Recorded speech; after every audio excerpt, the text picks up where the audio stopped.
নমস্কাৰ। শ্ৰদ্ধাৰ প্ৰিয় কবি কুমুদ ৰঞ্জন হাজৰিকাদেৱ তেখেত লিমাৰিকৰ বাবে আমাৰ মাজত জনপ্ৰিয়। সকলোকে তেওঁক লিমাৰিক লিখক বুলি জানে। তেখেতৰ কেইবাটাও আচলতে লিমাৰিক গেৰগোৱা নামৰ স্মৃতি গ্ৰন্থখনত প্ৰকাশ হৈছিল। তাৰেই লিমাৰিককেইটা পাঠ কৰি দিবলৈ লৈছোঁ, ভুল ভ্ৰান্তি মাৰ্জনা কৰিব। 1.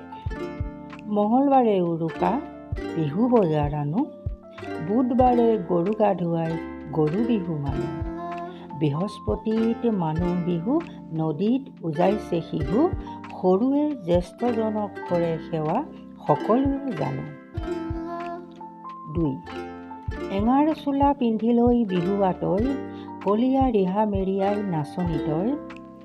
নাচনী মই, ৰাতি বিহু মাৰিলোঁ কঁকাল ভাঙি নাচিলোঁ, বিহু ঢোল বজালি ইমান উন্মনা হৈ। 3. কপালৰ ঘাম পেলাই বিহু ঘৰ সাজিলোঁ, দুকোঠালি কৰি লৈ ৰাতি বিহু মাৰিলোঁ, পুৰুষে পুৰুষ ভাগে মহিলাও আগে ভাগে, ৰাতি বিহু মাৰি মাৰি ৰং ৰহইচ কৰিলোঁ। 4. ধূপ ধনী বাজিলে গৰু খেদি যাওঁ, নদ নদী পথাৰত ন পানী চাওঁ, লাও খা বেঙেনা খা বছৰে বছৰে বাঢ়ি যা, কৃষিজীৱী সমাজত অনাবিল আনন্দ পাওঁ। ধন্যবাদ।